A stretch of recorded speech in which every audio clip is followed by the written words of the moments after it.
네, 안녕하세요. 시민자유대학 예술과 미학 영화가 그린 예외 상태 제3강 시작하겠습니다.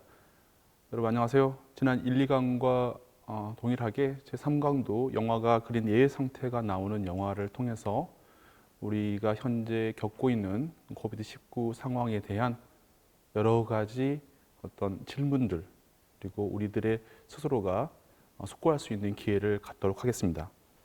오늘 3강의 소재가 되는 영화 먼저 이야기를 해보겠습니다.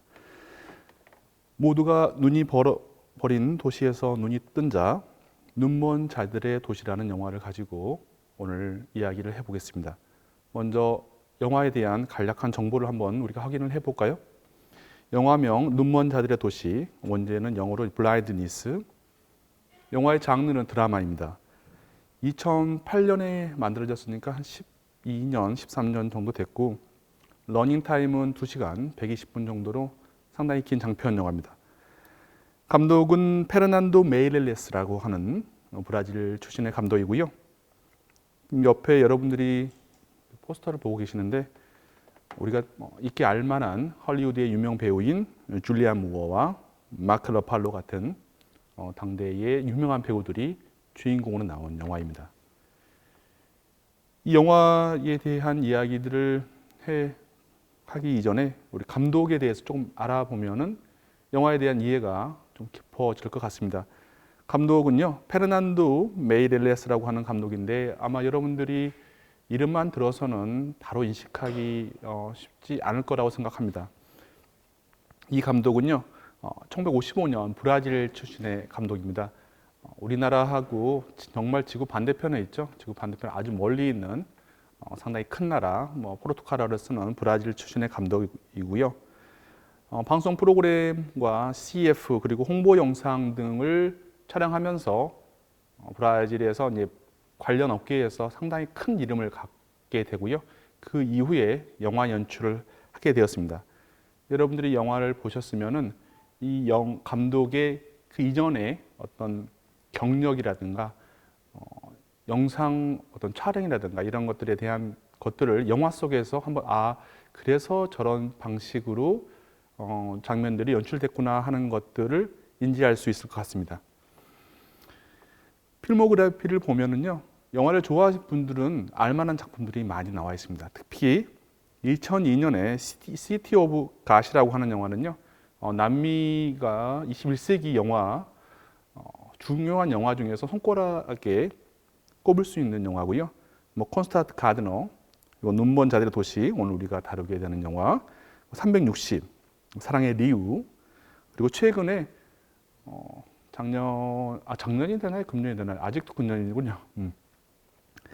그 오스카에서 상당히 또 봉준호 감독의 기생충과 함께 인구에 많이 회자됐던 영화 두 교황이 메이렐레스 감독의 최근작입니다. 이 감독은요, 어떤 영화들을 주로 찍는가 우리가 한번 좀 보니까 오늘 우리 다른 영화하고 좀 닮아 있는 재밌는 지점이 있습니다. 첫 번째 영화, 우리 시티 오브 갓이라고 한 영화는 1960, 70년대 이제 브라질의 가장 유명한 도시죠.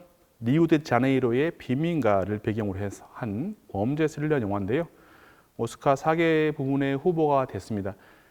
미국 영화가 아닌 영화, 영미권이 아닌 영화가 이렇게 4개 부문이나 홍보된다는 것에 대한 어떤 중요성은 금년에 우리가 많이 느끼게 됐을 텐데요. 폭력이라고 하는 어떤 화두에 관련돼서 또 브라질의 역사에 대한 어떤 인식에서 사실 리오라고 하는 어떤 도시에 대한 그 여러 가지 키워드를 줄 수 있는 영화고요. 여러분들 한번 보실 수 있는 기회가 있으면 좋을 것 같고요. 그 이후에 이 감독은요, 되게 특이한 방식으로 영화를 찍습니다.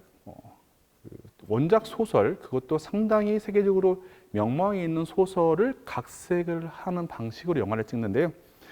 첫 번째 영화는 콘스탄트 가드너라고 하는 영화, 혹시 영화 보신 분들이면 아프리카를 배경으로 해서 정치적인 어떤 역사적인 면들을 자세히 다루고 있는 기존의 소설을 각색해서 만들었고, 오늘 우리가 다루는 눈먼 자들의 도시는 남아메리카 배경으로 뭐 정확하게 배경으로 말을 할 수는 없지만 그 남한 배경의 베스트셀러를 소설 각색을 했고 360이라고 하는 작품은 또 유럽 배경의 베스트셀러 소설을 각색을 했고요.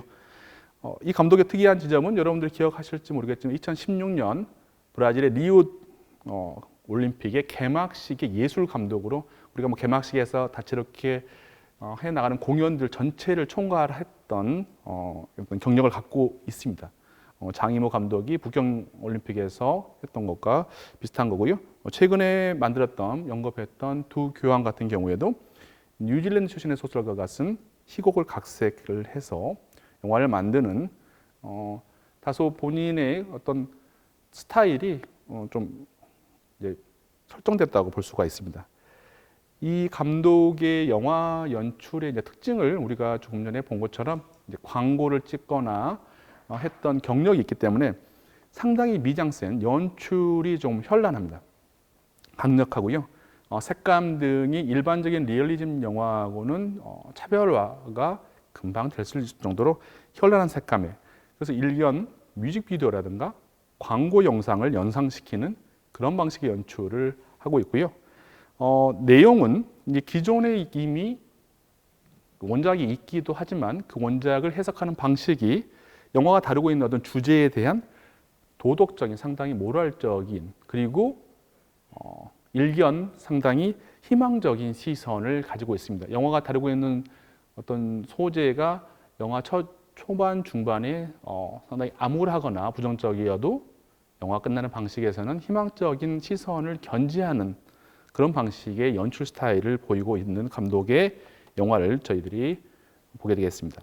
그래서 오늘 우리가 다루고 있는 이 영화 눈먼 자들의 도시도 원작 소설이 있습니다. 아마도 여러분들 중에서 일부는 영화를 보기 전에 소설을 아마 보신 분들도, 또는 영화를 보시고 소설에 대한 관심이 높아져서 소설을 보신 분들도 있을 거라고 생각을 하고 있습니다. 그래서 원작 소설을 조금 알아보면은, 원작 소설은 영화보다 한 8년 이전에 저술이 됐던 동명의 소설인 눈먼 자들의 도시라는 소설이고요. 이 소설을 쓴 사람은 이제 주제 사라마구라고 하는 사람입니다. 주제 사라마구는 포르투갈 출신의 소설가입니다. 포르투갈하고 이제 브라질하고 동일한 언어를 쓰고 있죠. 본국이 작은, 과거의 식민지가 훨씬 큰 특이한 경우의 어떤 본국과 식민지 관계인데, 주제 사라마구라고 하는 이제 포르투갈을 대표할 만한 소설가의 작품입니다.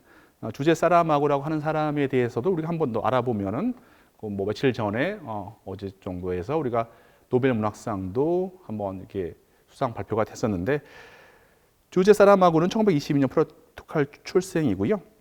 용접공 생활을 하다가 시를 한 편 이제 한 20대 중반에 창작한 다음에는 또 다시 다른 창작 활동을 하지 않고 공산당 활동을 하다가 68년 시집을, 가능한 시라고 하는 시집을 쓰고 82년에 수도원의 빈막록이라 하는 작품을 또 소설을 저술을 합니다. 그리고 이를 통해서 세계적인 명성을 얻게 되고요. 그리고 1998년에 노벨 문학상을 수상한 작가입니다. 이렇게 노벨 문학상 수상 작가의 어떤 원작을 영화로 각색한다는 것은 영화 감독들에게 저는 상당한 모험이라고 생각합니다. 많은 부분 이제 각색이라고 하는 과정을 통해서 소설이 영화되는 이런 어떤 결과에서 호평을 얻기가 쉽지 않습니다. 예를 든다면은 우리가 볼 수 있는 작품이 뒤에 이제 하나 있는데요. 다시 돌아가면은 뭐 화시 451이라고 하는 작품이 있습니다. 파렌하이트 451이라고 하는 1953년에 레이 브래드버리의 미국 소설가의 디스토피아적인 소설입니다. 아마 화시 451이라고 하는 게 되게 이 영화 속에서는 책을 금지하는 디스토피아를 그리고 있는데, 이 영화를 누벨바그의 대표 감독인 프랑스의 프랑스 트리포 감독이 영화를 만들었지만 그렇게 크게 원작에 대한 어떤 평가에서 큰 호응을 받지 못했던 경험이 있을 정도고, 뭐 다른 것들도 되게 많이 있죠. 우리가 보면은 원작 소설을 능가한다, 이거 좀 쉽지 않는데 우리 감독은 이제 그런 어떤 모험을 스스로에게 부과하고 영화를 만들었고요. 돌아가서 이제 눈먼 자들의 도시에 이 소설 자체를 우리가 본다면 환상적 리얼리즘이라고 해서 남미를 대표하는 마르케스라든가 보르헤스 그리고 사라마고까지 트리오를 우리가 환상적 리얼리즘이라고 하는데 소설 속에서 개인과 역사, 현실과 허구 그래서 대표적으로 우화적 이 영화도 이제 마찬가지겠죠. 이 소설을 그대로 담아 오고 있기 때문에 풍자가 있고요. 상상력이 어마어마하게 뛰어납니다. 그런 모습들을 볼 수 있는 사라마구의 소설을 가지고 영화를 만들었습니다. 그 영화가 바로 오늘 우리가 다루는 눈먼 자들의 도시입니다. 간단한 어떤 이야기, 우리가 뭐 서사나 플롯 들어가기 전에 이야기만 본다면 이런 이야기입니다. 어느 날 오후 갑자기 문득 한 남자가 실명을 하게 됩니다. 어디서 실명을 하게 되냐? 운전을 하고 있다가 실명을 하게 되고 이제 그 신호 대기 중에 실명을 하게 되고 그 사람의 어려움을 어떤 사람의 도움을 주어서 본인 집으로 오게 됩니다. 그런데 이제 이 사람이 만났던 이 사람들이 하나같이 이렇게 전염된 것의 결과는 눈이 멀게 됩니다.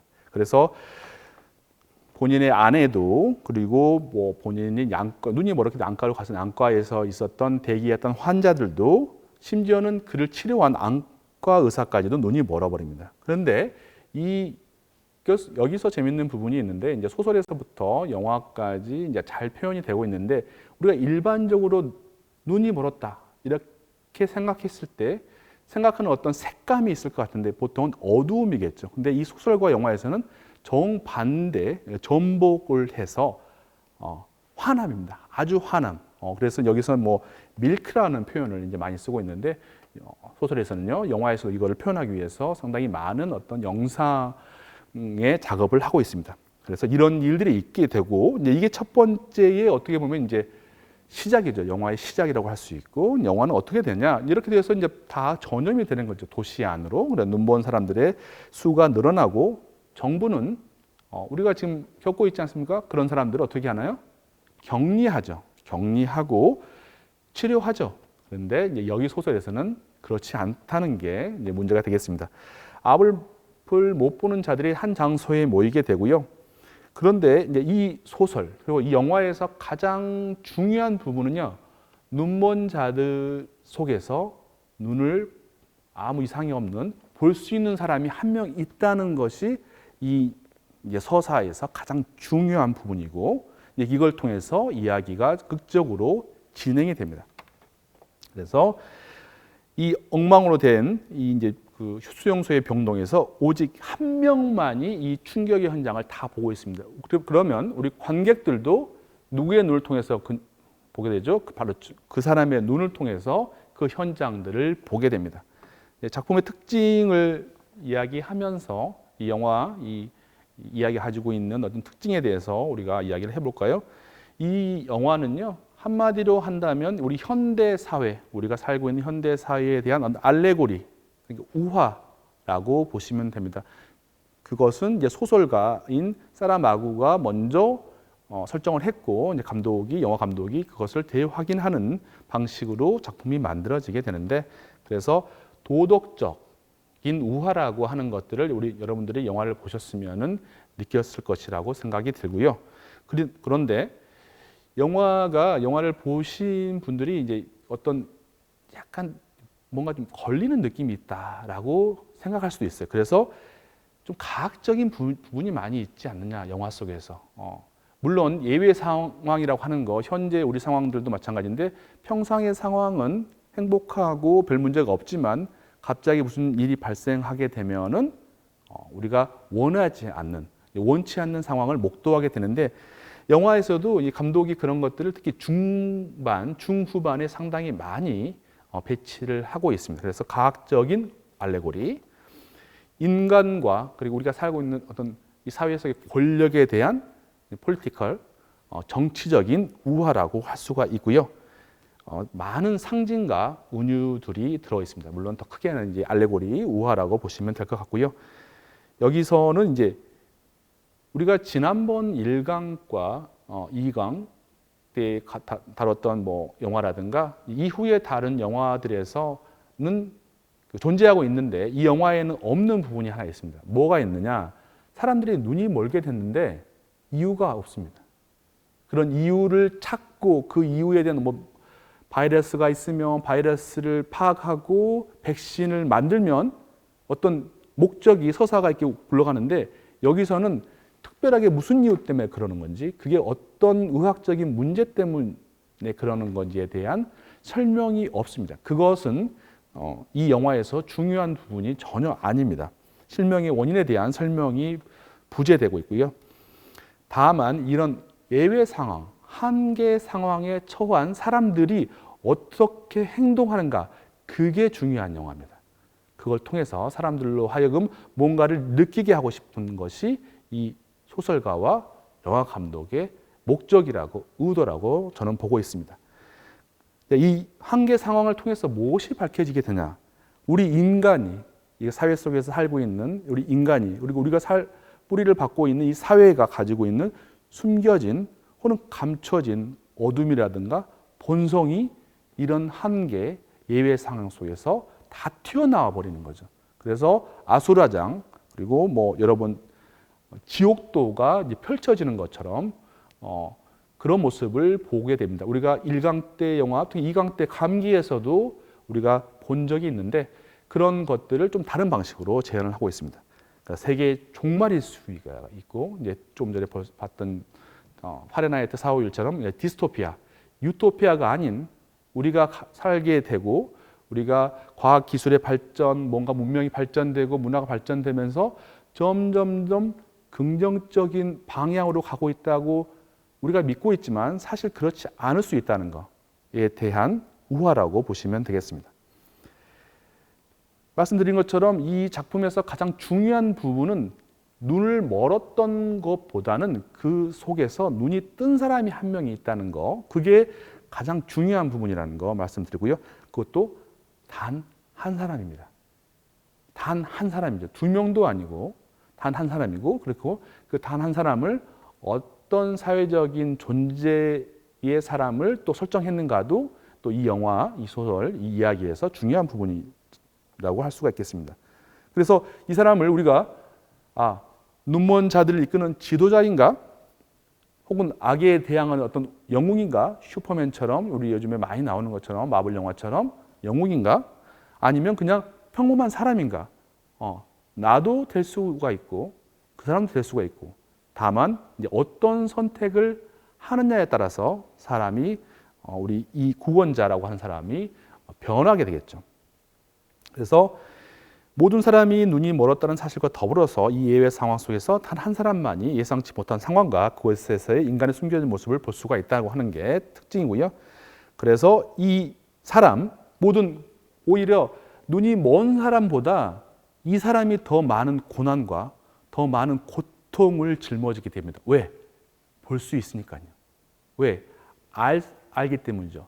모르면 고통이 없는데 우리가 알면 고통이 늘어납니다. 아는 게 힘이다고 하는데 사실 그렇지 않다는 거 여러분들이 우리 삶을 살아가면서 또 알게 되는 거죠. 아는 만큼 더 많은 고통과 고난을 짊어지게 돼서 일종의 선지자이고 또 선각자이고 나아가서는 이제 좀 더 밝혀지겠지만 이제 마돈나, 구원자 이런 것들을 우리 한번 볼 수가 있을 것 같습니다.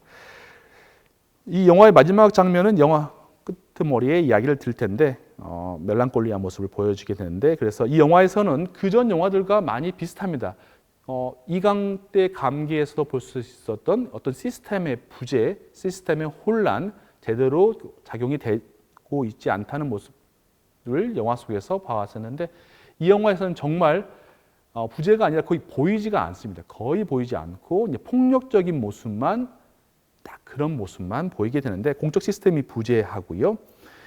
심지어 이 관리를요, 우리가 지난번 감기라든가 다른 영화에서는 이제 폭력적인 모습으로 그래도 이 사람들을 이끌거나 끌고 갔는데 아예 이 사람들이 울타리를 쳐놓고 밖에서 이 눈먼 사람들을 가둬놓고 스스로 여기서 정말 스스로라는 것은 책임의 방기라고밖에 볼 수가 없는데 관리를 밀어버린 공적 기관의 모습을 볼 수가 있고요. 그로 인해서 이 공간이 혼돈의 공간이 되고요. 이 안에서는 그러니까 인간이 우리가 사회라고 하는 것들, 역사가 만들어지고 사회라고 하는 어떤 시스템 안에서 산다고 했을 때 그런 당연히 가져야 될 기본적인 권리가 완벽하게 사라진 공간으로 점점 밑으로 내려오게 됩니다. 관리자라든가 시스템이라든가 국가가 부재하고 마침내 이런 상황이 벌어진 이 공간은 약육강식, 적자 생존, 이제 나아가서 이제 지옥으로 변하는 거죠. 지옥으로 변하는 모습을 감독은 본인의 미장센에서 다소 과하다고 할 정도로 영화에 연출을 하고 있습니다. 아마 이 영화를 극장에서 보신 분들은 이 화면에서 작은 화면에서 봤던 분들하고 조금 더 다른 그런 모습을 느낄 그런 어떤 감정 상태의 경험을 했다고 저는 예측하고 있습니다. 그래서 작품의 특징은 이제 보편적 인식의 전환 혹은 반전이라고 했는데 이제 색채는 조금 전에 말씀드린 것처럼 우리가 실명이라든가 보이지 않음의 일반적인 인식을 어둠이라고 우리가 생각을 하고 있지 않습니까? 그런데 이 영화에서는 실명이 밝음의 과잉입니다. 밝음의 과잉을 소설에서는 이제 텍스트로 이렇게 적고 영화에서는 이것들을 계속해서 이제 촬영을 통해서 강조하고 있습니다. 그래서 이 밝음이 마치 폭발하고 있는 것처럼 이렇게 빵빵 터지는 그래서 밝음이 주는 어두운 공포 두 가지 색이 이 영화 속에서 가장 중요한 순간에 흰색과 어두운 그러니까 흑백이 계속해서 교차되거나 또는 같이 제시되는 방식으로 영화를 이끌어가고 있습니다. 나름 이걸 뛰어난 영상미라고 우리가 또 평가를 해볼 수가 있을 것 같아요. 작품에 대한 상반되는 시선이 있다는 이야기를 하고 넘어가겠습니다. 원작이 뛰어나다. 원작이 뛰어난 노벨문학상 수상 작가의 소설을 아주 잘 재현했다라고 보는 사람이 있고 조금 전에 말씀드린 것처럼 원작 소설이 있기 때문에 각색 그 정도는 안 된다라고 하는 두 가지 팽팽한 입장이 이 영화를 바라보는 눈인데 뭐 우리는 그런 것보다는 영화 안에서 어떤 예외 상황에 대해서 예외 상황 속에서 우리 인간들이 어떻게 행동하는지 이것들을 살펴보도록 하겠습니다. 서사 구조는요 간단합니다. 영화 서사 구조는 3막으로 되어 있어요. 처음에 바이러스가 발생하고 바이러스가 확산됩니다.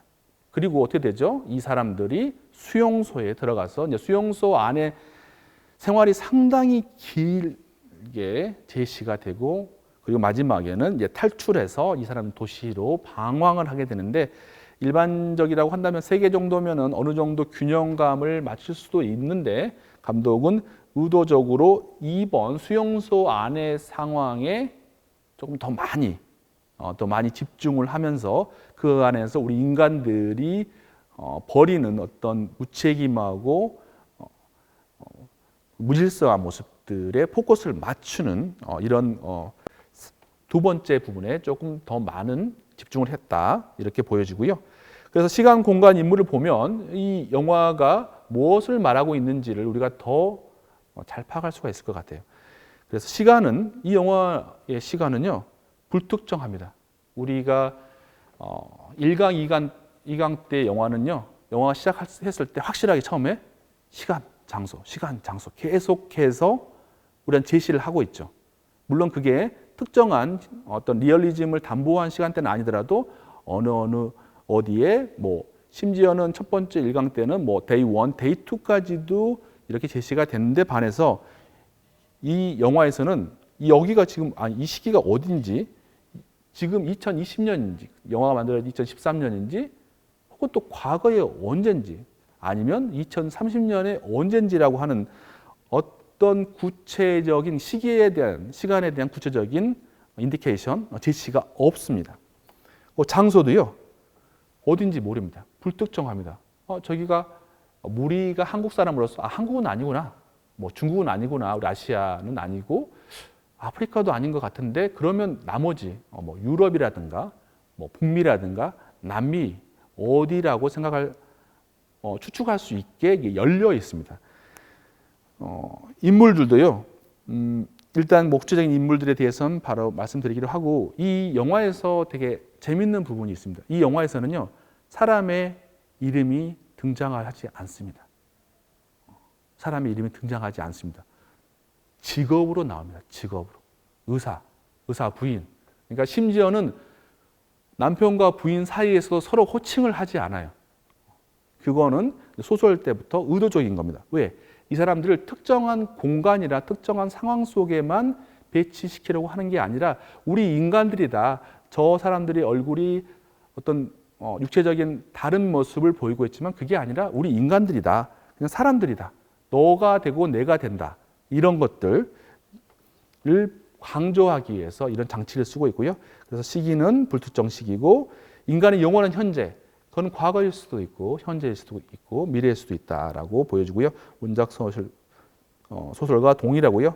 우리가 영상을 보지 이제 못하니까 여러분들이 영화 보시면 그 수용소 안에서 그 시간이 변해가는 거. 처음에는 이제 처음에 바이러스가 발생하고 하룻밤이 지나고 그 다음날 되고 하는데, 이제 어느 순간 이제 데이 3 여러분들 하면 시간을 낮밤 이렇게 지나간 다음에 보면은 이제 여기서는 이 하나의 공간, 우리가 하나의 이 컷 안에서 어마어마하게 많은 시간이 지나가는 것으로 이렇게 제시를 하는데, 이게 저는 봤을 때 되게 영화만이 할 수 있는, 영화만에 할 수 있는 어떤 시간을 압축하는, 편집을 통해서 압축하는 장치라고 보여져서요. 여러분들이 이제 이런 것들은 많이 요즘에 우리가 하고 있죠.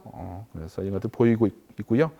공간에서는 이제 불특정 공간이라고 제가 일단 언급을 한 것처럼 유럽이나 북미나 남미, 저는 이제 그렇게 보입니다. 소설에서는 이 도시라고 합니다. 이 도시. 이 도시. 뭐 이게 지난번에 우리가 뭐 세크라멘토라든가 뭐 홍콩 혹은 우리가 분당 이렇게 적시를 하고 있는데, 여기서는 이 도시라고 보여집니다. 원작 소설과 동일하고요. 그래서 이런 어떤 그러니까 어느 한 특정 국가의 모습을 보여주지 않고, 그러면서도 현대 도시라고 하는 것들을 이 관객들에게 제시하기 위해서 로케이션 이야기를 좀 하면은 재밌는데, 여러분 영화 속에 보고 있는 그 외부 장면들은 이제 남미의 브라질의 상파울루하고 우루과이의 몬테비데오에서 촬영을 하게 되고요. 수용소 장면만 캐나다 온타리오에 있는 어떤 병원, 그러니까 세 공간에서 영화가 촬영이 되고, 이제 영화 속에서는 한 도시처럼 제시가 되고 있습니다. 이 재밌는 부분이 인물에서도 설명을 드릴 텐데요. 이 남미가 갖고 있는 묘한 어떤 그 모습이 있습니다. 유럽이나 아시아나 북미가 아닌 남미가 갖고 있는 그 많은 사람들이 섞여 있는 이런 도시의 모습을 이 영화에서는 우리가 볼 수가 있습니다. 그래서 인물들을 보셔도요, 지금 보시면은 직관적으로 영화 처음에 첫 장면에서 나오고 있는데, 지금 이 공간을 사람들만 봤을 때 이제 어느 나라라고 말하기 특정하기 힘들죠. 사실 뭐 아시아인, 백인, 흑인들을 일부러 이렇게 배치를 합니다. 영화를 보신 분들한테 보고 이야기하면 더 정확할 텐데, 특별히 이 사람들이 이렇게 다채롭게 나올 필요가 없습니다. 영화는요, 절대 사람 한 명도 우연하게 배치된 게 없습니다. 절대 배치된 게 없기 때문에 완벽하게, 아무리 빠르게 컷이 지나가더라도 분명한 의도를 갖고 있기 때문에. 그런데 재밌는 게 뭐냐면, 브라질에 가면 이렇게 사람들이 서 있다는 것입니다. 그게 재밌는 거죠. 브라질에 가면은 상당히 많은 동양인들, 뭐 여러분들 알다시피 일본 이민들, 한국 이민들, 또 브라질이니까 포르투갈이나 스페인계, 프랑스계, 독일계, 아프리카 흑인들, 그리고 그래서 인디오들, 그래서 어마어마하게 마치 지구촌에 있는 듯한 느낌을 갖게 되는데, 저도 이제 작년에 브라질의 상파울루에서 영화제 참석했을 때 처음으로 느껴지는 게, 이게 인류의 미래의 모습이 아닐까 하는 그런 모습, 그런 어떤 생각을 해본 적이 있습니다. 그래서 인물에 보면 다인종들이고 황인, 백인, 흑인들, 지구촌을 구성하는 인간들이고, 말씀드린 것처럼 이름이 없습니다. 이름을 주게 되면 특정이 되죠. 문화가 튀어나오게 되죠. 뭐 여러분들 뭐 세바스티앙 하면은 아마도 캐톨릭이겠다. 태어난 날에 성 세바스티앙일 것 같고, 뭐 제가 상훈하면 한국인이겠죠. 뭐 이런 식의 것들이 들어가지 않기 때문에 영화 중반에서 자주 보이는데, 눈이 안 보이기 때문에 사람들의 이름으로 부르지 않기 때문에 이 사람이 도대체 누군지를 서로 모릅니다. 어느 외모의 사람인지 전혀 알 수 없게 제시가 되고요. 그래서 익명성인데 익명성이 바로 보편성을 획득하는 방식으로 인물들을 배치를 하고 있는 것이 이 영화의 특징입니다. 영화가 이 주요 인물들을 좀 보면서 또 우리가 또 이야기들을 해볼게요. 주요 인물인데 첫 번째 의사가 나옵니다. 의사. 영화 보신 분들 알겠지만 이 의사를 어떻게 보는지 되게 궁금합니다. 의사는 어떤 사람이죠? 우리가 1강, 2강 그리고 이제 이후에도 이런 예외 상황에서는 의사라고 하는 상당히 중요한 직업입니다. 뭐 키 플레이어라고 할 수가 있는데 이 영화 속에서 의사 그렇게 제시가 되고 있나요? 일단 의사는 본질적으로 직업으로 이 영화가 사람들을 이렇게 이제 배치를 하니까 의사는 병을 고치는 자죠. 엘리트입니다. 사회의 엘리트이기 때문에 어떤 문제가 발생하면 가만히 있나요? 나서서 자기 의견을 개진하나요? 자칭 대변자입니다. 보면은 계속해서 의견을 모으고 의견을 제시를 합니다. 그리고 신에 의존한 자입니다. 영화에서 유일하게 어떤 일이 일어났을 때 Jesus, my God 이라고 이야기하는 유일한 사람입니다. 그리고 한 번도 아니고 여러 차례. 그래서 이 사람은 마치 우리 사회를 이끌어가고 있는 듯한 엘리트들, 부르주아들을 대변하고 있는 인간이죠. 그렇지만 이 사람 이상주의자입니다. 그리고 정말 큰 위험이 왔을 때 무능력하고요. 심지어는 여러분들이 영화를 보신 분들은 알겠지만 중후반부에 상당히 힘든 장면이 나오지 않습니까? 그런 부분에서 나서지 못하고 부인한테 판단을 밀어버리죠. 그 사람들 하여금 약간 관객들로 하여금 상당히 많은 분노를 일으키게 합니다. 어떤 걸로 분노를 일으켰냐? 악인이 아니라 무능력하거나 우유부단하거나 책임을 방기하는 그런 모습으로 나타나는 이 사람으로 인해서 실제로 영화를 보다 보면은 이 처음에 상당히 중요한 인물이고 주인공이지만 이 인물에 대한 어떤 감정이 그렇게 호의적이지 않습니다.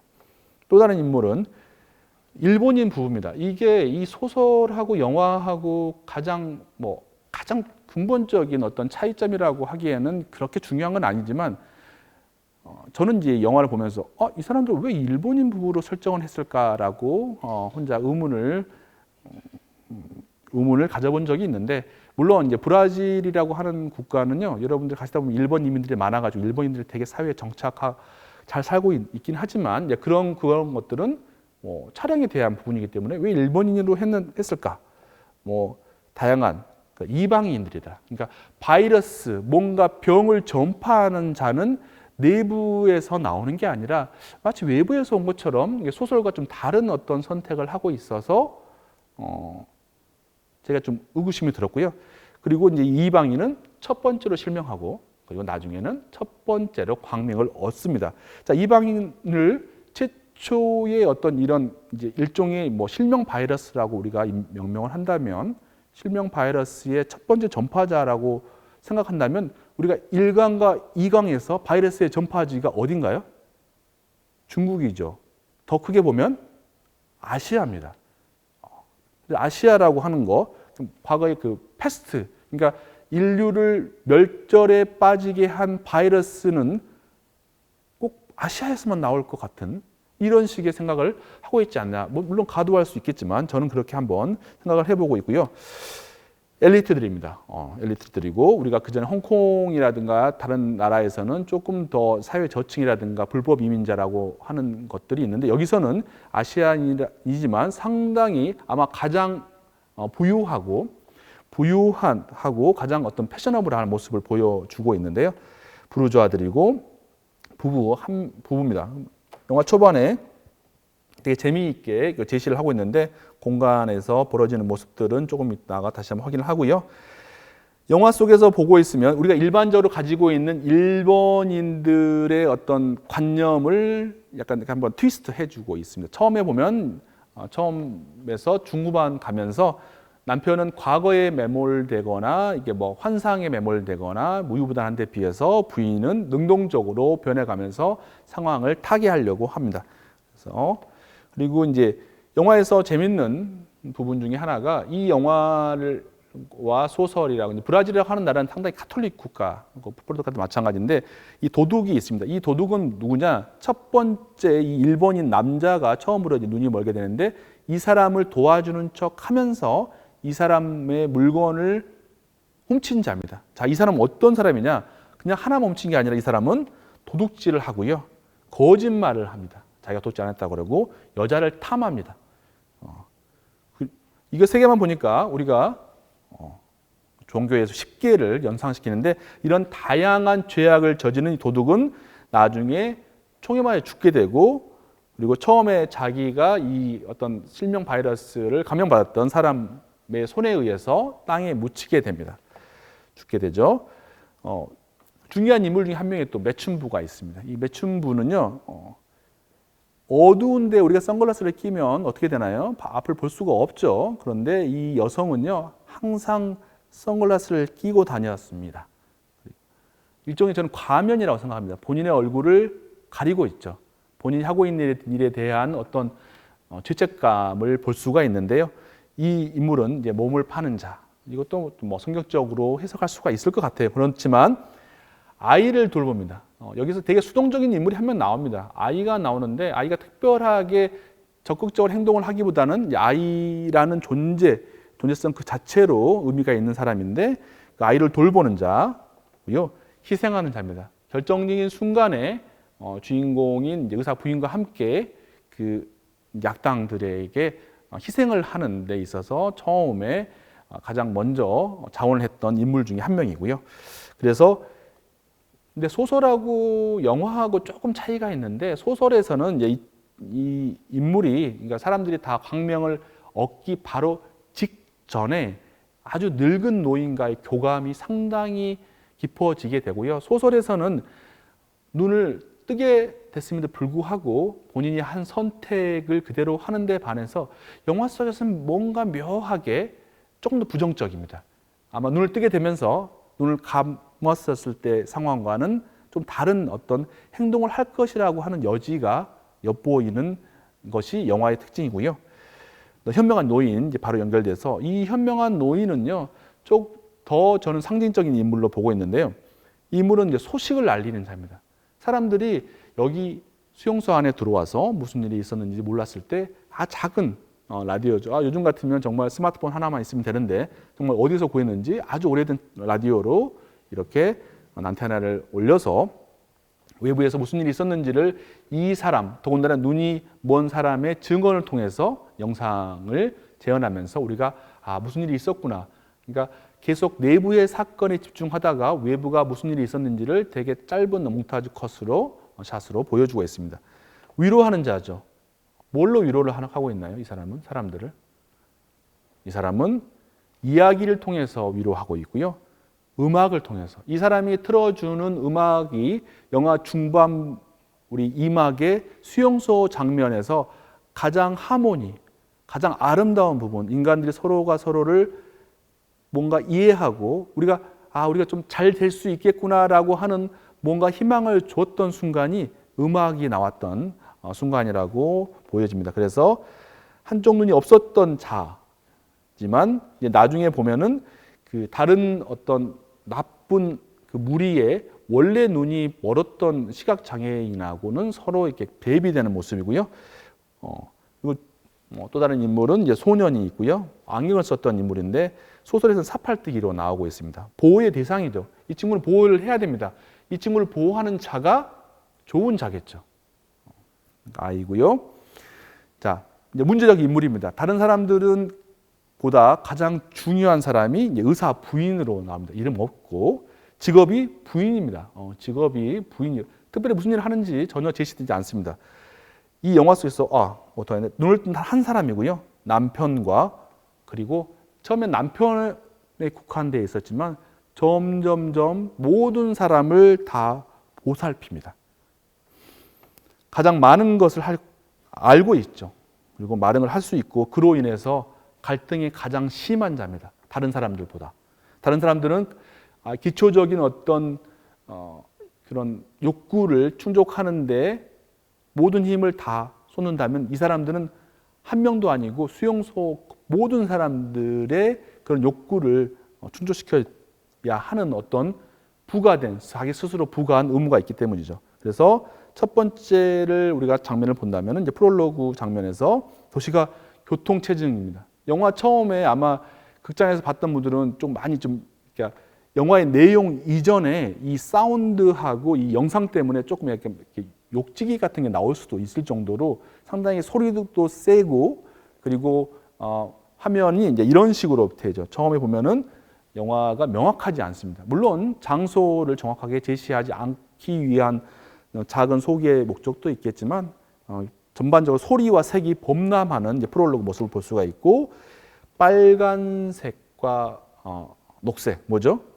신호등을 이 클로즈업 해주고 있습니다. 그러면서 무슨 일이 벌어질지 모르고 있는 상태이고, 소리와 색이 범람하고, 여기서 이제 영화를 나중에 이제 이야기가 조금 서서가 진행되면 바로 이 사람이구나. 차에 있던 한 남자가 눈을 비비고 있습니다. 눈을 비비고 있는데 눈을 비비고 있다가 이제 카메라가 뒤로 쭉 빠지면서 도시에 너무너무 꽉 찬 우리의 일상이 된, 대도시의 일상이 된 이 교통체증이 한가운데, 영화 그 다음에 이제 그 다음 컷에서는 이렇게 이제 조금 더 들어가서 여기서 지금 있는 차가 이제 그 일본인 남자, 처음으로 실명한 자입니다. 이 남자가 왜 실명했는지 영화에서는 끝날 때까지 단 한 줄도 나오지 않습니다. 아무것도 나오지 않죠. 나중에 이제 프롤로그가 지난 다음에 보면은 영화 밤 장면에서도 또 차들은 이렇게 꽉꽉 차 있습니다. 꽉 차 있는데, 이 바이러스가 이 도시와 이 나라와 우리 세계를 다 휩쓸고 간 다음에 어떻게 되나요? 도시는 사람들이 없는, 이제 이 다음에는, 후반부에는 정말 이제 여기가 엉망이 되겠지만 그 이전에는 교통체증이 없어진 도시의 모습을 볼 수가 있고요. 이제 백색 공포가 시작이 됩니다. 눈이 안 보이게 되고, 이제 여기서는 또 재밌는 게, 이제 도둑도 밤에 선글라스를 끼고 가다가 또 실명을 하게 되고, 천천히 하얀 밀크처럼, 흰 우유처럼 사람들의 눈이 보이지 않는다는 것을 말을 해주면서 영화의 제목인 블라인드니스라고 하는 게 나오게 되고요. 공간들이 나오게, 다양한 영화적 장치들을 통해서 이 감독이 본인의 미장센의 어떤 미장센을 이제 뽐내고 있고요. 많은 영화들의 리퍼런스를 볼 수 있는 장면들이 나오고 있고, 첫 장면에서 이 두 부부의 장면부터 뭔가 그 이후에 그냥 이 남자 한 명만, 현재는 이 남자 한 명만, 지금 이 영화 전체 시간에서는 이 남자 한 명만 실명된 상태였기 때문에 이 앞으로 무슨 일이 벌어질지를 우리는 모르고 있습니다. 우리가 원작 소설을 안 읽었다면. 그런데 여기서부터 뭔가, 지금 보시면 이 장면 바로 다음인데, 이거는 이제 카메라를 찍는 사람들은 알겠죠. 여기서 이 인물한테 우리가 집중을 하게 되면은 이제 뒤쪽이 환하니까 우리가 낮인 줄 알았는데, 다시 바깥쪽에다가 포커스를 맞추니까 어두운 밤이었다는 거죠. 이렇게 바뀌어지고, 그 다음에 두 공간을 문을 통해서 분리를 하고 있고요. 오른쪽에 뭔가 무서운 야수가 등장하는 듯한, 뭔가 무슨 일이 벌어질 것 같은 어떤 장면들이 보여주고, 그 다음 장면에서는 다시 한번 더 깊게 들어갑니다. 더 깊게 들어가면서 이것을 좀 알 수 없는 괴물이 등장할 것 같다. 이 괴물 때문인가? 이 괴물이 이 사람의 눈을 어젯밤에 어떻게 해서 그런가? 라고 하는 모습, 우리 상상을 해볼 수도 있을 것 같습니다. 어둠 속에 위험이 있고 깜깜해지고, 선글라스 조금 전에 말씀드린 것처럼 인물에 대한 이야기들이 있고요. 여기서 이제 처음으로 우리가 의사와 의사 부부의, 그러니까 처음에 함께 등장했을 때도 보면은 두 인물을 분리를 해 놓고요. 두 인물 사이에서 나름 소통이 되는 것처럼 하지만 소통되지 않고 있습니다. 그리고 특히 이제 부인이 남편으로부터 정당하게 대접받지 못한다는 어떤 살짝 강하지 않지만 그런 뉘앙스들을 보여주고 있죠. 어떤 의견을 제시를 했을 때 남편이 돌려서 아니라고 말하는 장면이 나오는데요. 그 이후에 이제 벌어지게 되는 상황, 이 남편이 부인에 갖고 있는 묘한 애정 속에서도 묘한 감정이 처음을 우리가 볼 수 있는 장면이 여기에 있습니다. 그래서 부인은 남편의 어떤 묘한 말 때문에 혼자 고립돼서 술을 먹는 장면이 있고요. 이 장면 같은 경우는 영화적 장면인 것 같아요. 그래서 여기서 보게 되면은 이제 영화 속에서 인물들을 초창기 인물들이 설명했다라고 했을 때 감독은 어떤 식의 미장센을 하게 되냐면은 일단은 하얗게 이렇게 우리가 뭔가를 잘 안 보이는 것 같이 이렇게 눈을 비빌 때 하고 동시에 사운드로 찡 하는 소리를 함께 제시를 하면서 처음에 이제 여러 명의 중요 인물들의 실명을 표현을 하고 있습니다. 이 소년의 실명식 때도 비슷하게 제시를 하고 있고요. 이제 그렇게 해서 영화의 처음 이 남편 의사가 수용소로 가게 되는 날 그날과 그리고 나중에 이제 3막에서 다시 돌아왔을 때 3막 전에 2막 마지막 3막 때 돌아왔을 때에 이걸 통해서 이제 영화에서 가장 쉽게 시간의 경과를 보여줄 수 있는 설명이 아니라 이미지를 통해서 보여주고 문제가 되는 이제 수용소입니다. 수용소의 첫 장면입니다. 수용소가 우리가 보던 수용소하고 장소는 비슷한데 말씀드린 것처럼 관리자가 부재합니다. 우리가 지난번에 봤었던 아우슈비츠 수용소 같은 경우에는 나치들이 몽둥이를 들고 다니고 도베르만 이렇게 개들이 소리를 치고 있고 이런 모습들을 연상하고 우리 감기에서도 군인들이 몽둥이로 사람을 때리고 있는데 여기는 사람이 없어요. 그냥 없고 이들이 들어갑니다. 그렇지만 이곳이 감옥이라고 하는 것 아무런 어떤 텍스트 없이 감옥이라고 하는 것들을 이미지로 이야기를 해주고요. 그리고 보시면은 이 철조망 안에 두 인물이 있는 것을 확인할 수가 있습니다. 그리고 이제 계속해서 이제 시간이 지나면서 이 바이러스가 퍼지면서 이 눈을 보지 못하는 사람들이 계속 기하급수적으로 늘어나면서 새로운 사람들이 올 때마다 이 공간이 수용소라는 것, 이 공간이 외부로부터 차단된 곳이라는 것을 계속해서 제시를 하고 있고요. 군인들이 이제 외부에서 지키고 있죠. 그리고 단순히 지키는 게 아니라 이 사람들한테 눈이 먼 사람들한테 총을 쏘면은 패닉인데 사람들한테 총을 쏘게 되고요. 그래서 이 어떤 시스템이 공적 시스템이 엉망으로 되고 있고 이제 군인들에 의한 폭력이 자행되고 있는 모습, 전형적인 모습이죠. 그리고 이제 외부에서 폭력이 아니라 내부에서 이제 폭력이 형성되고 약육강식의 사회가 되고 주인공을 한테 위협하는 사람, 영화 초반부에 이 매춘을 알선했던 호텔의 바텐더가 이제 후반에 나타나게 되는 거죠, 여러분들이.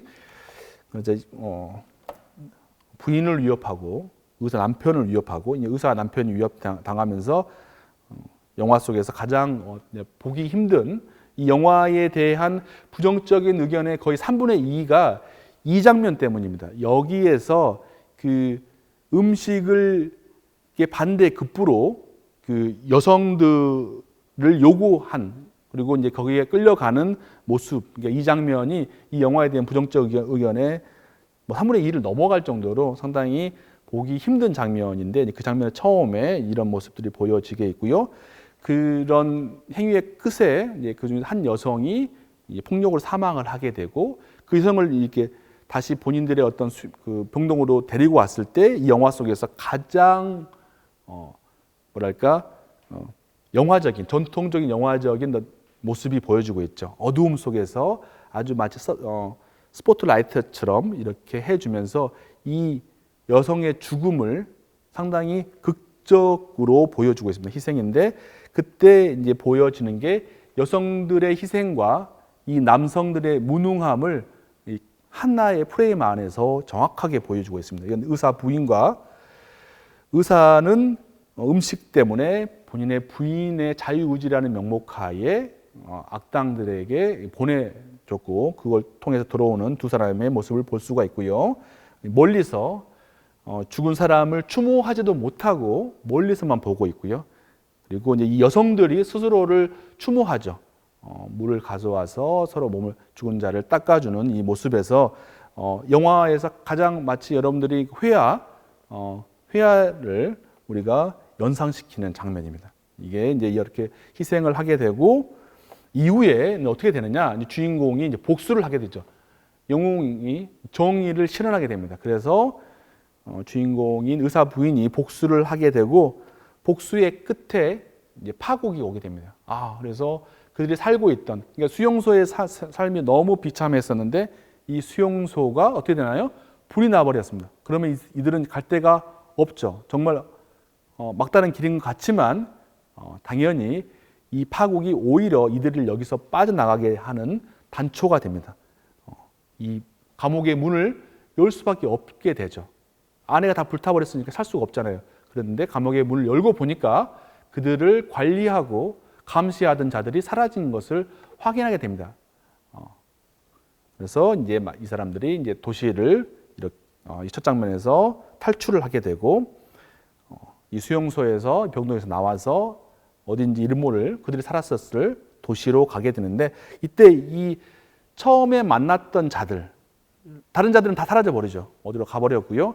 이들만 이렇게 딱 똘똘 뭉쳐서 연대의식 그러니까 이 어려움 속에서 연대의식 조금 전에 희생을 통해서도 봤었던 여성들 간의 연대의식도 있지만 이제 넘어 연결되면서 이들의 연대의식을 볼 수 있게 연대의식은 정말 여기서는 눈 뜬 자가 한 명이고 나머지는 눈을 뜨지 못한 자들이기 때문에 하나씩 연결돼서 이렇게 움직이고 있습니다.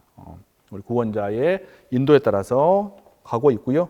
불을 켜게 되고 이제 이 전체적으로 보면 사람들이 계속해서 연결돼서 가고 있습니다. 마지막 장면인데요. 이 마지막 장면, 우리 에필로그 이전의 마지막 장면에서는 이렇게 사람들이 손에 손을 안고 잡고 걸어가고요. 이때 이제 강아지 한 마리가 나오는데 또 이야기 더 드리도록 하겠습니다. 영화의 마지막은 사진으로 시작됩니다. 탈칵하는 우리 예전에 필름 카메라로 시작을 하게 되고 그러면서 지금까지 영화에서 전혀 보지 못했던 정말 짠 하고 보여지는 이 사진의 장면이 보여지죠. 그러면서 뭔가 새로 곧 이후에 올 것을 예고하고 있고요. 그러면서 이제 이 인물이 누구냐? 영화의 첫 장면에서 눈이 멀었던 일본인 남편입니다. 그리고 이 남편의 우리 영화 전체적으로 뭐였죠? 여기서 실명은 하얀색이죠. 하얀색인데 이제 주인공이 의사 부인이 커피를 따라주면서 이 흰색에 처음으로 검은색이 보였습니다. 검은색이 흰색이 검은색이 보이면서 시력이 돌아오게 되고 처음에 보는 게 이제 구원자의 얼굴이죠. 그리고 I can see you. 당신이 보여요. 당신을 볼 수 있어요라고 하면서 시력이 돌아오게 됩니다. 그러고 자기의 부인을 쳐다보게 되고 사람들이 시력이 돌아옵니다. 소설에서는요 밖에서 소리가 들립니다.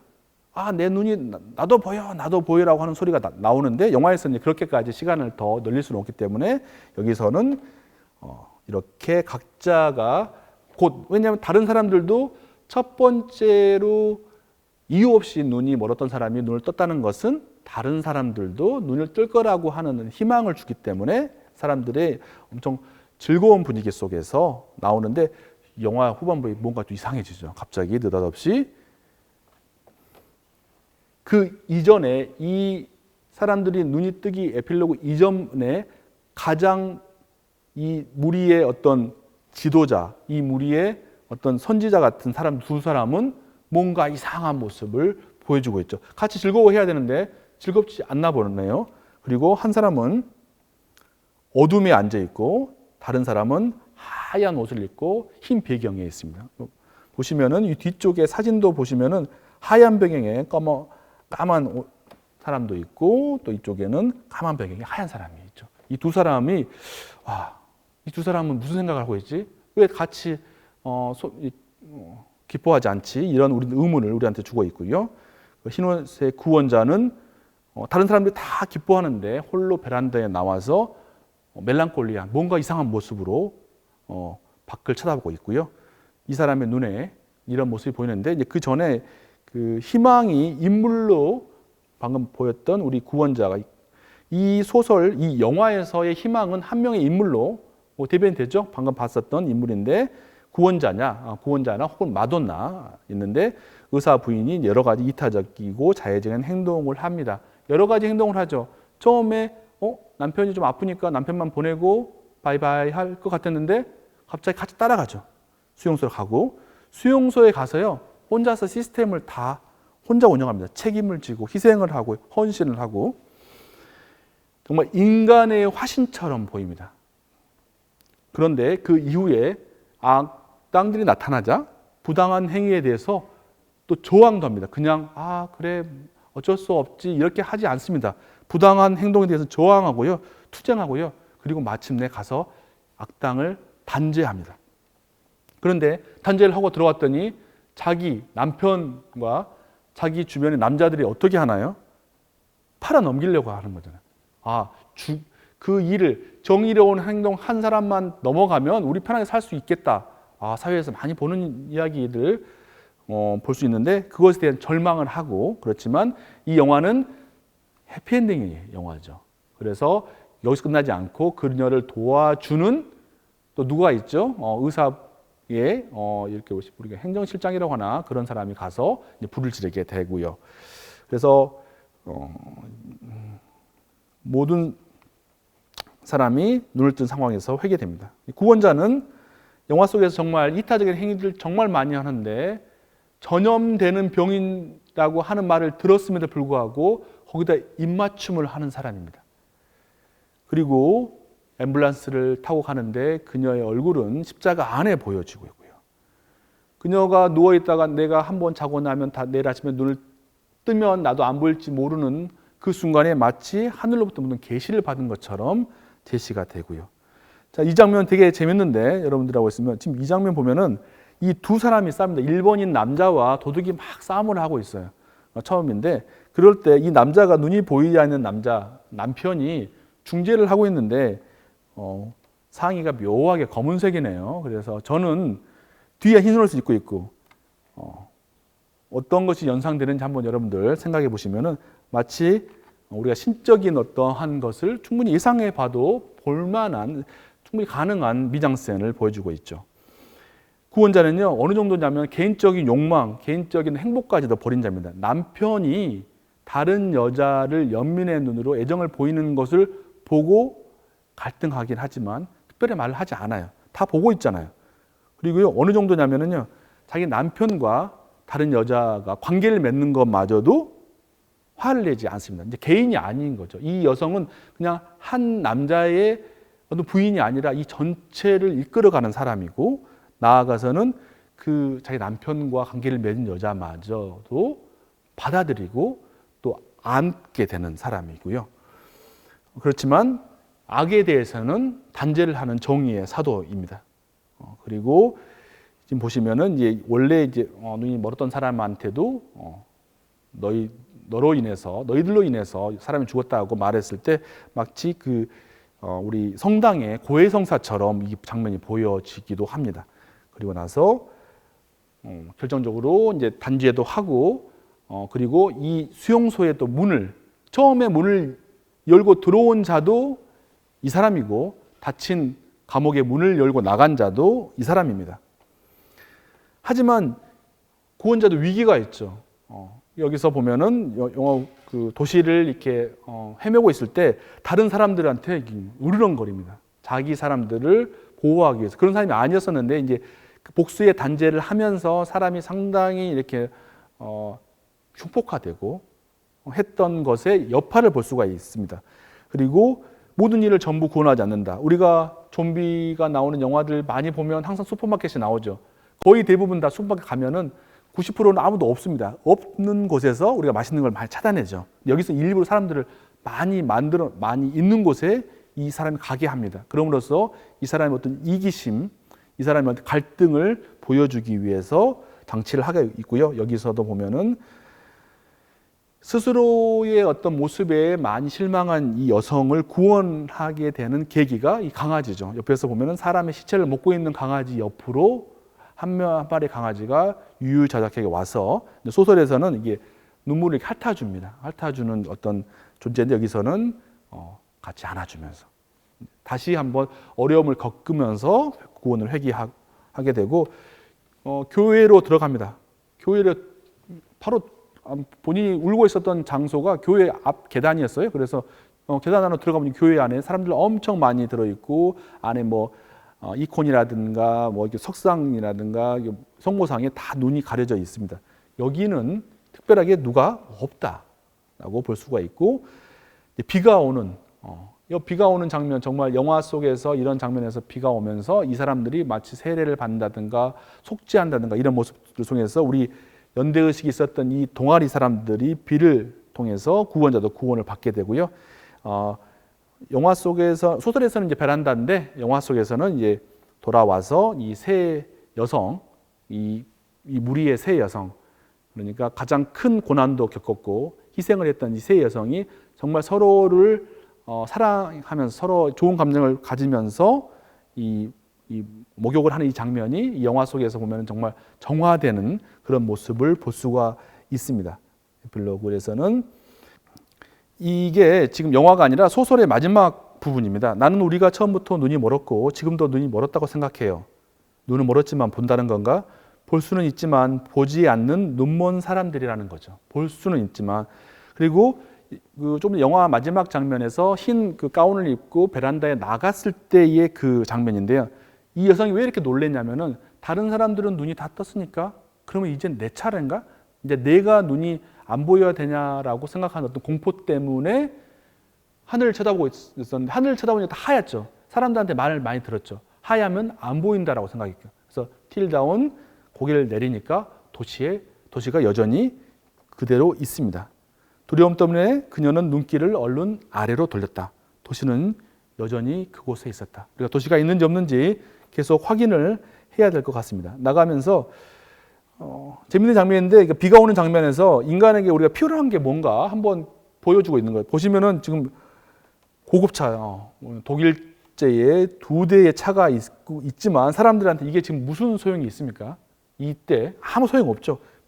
하늘에서 내리는 비만, 물만 있으면 되는 거기 때문에 영화 속에서 특별하게 2대의 차를 보여주고 있고요.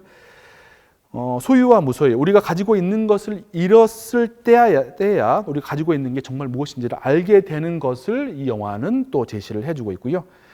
절망의 끝에서 나타난 구원인가? 근데 아니라 우리가 절망의 여정을 꼭 통과해야지 구원이 나오는가? 이런 것들에 대한 이야기를 하고 있고요. 여기서는 이제 우리가 이런 질문을 던져봐야 될 것 같아요.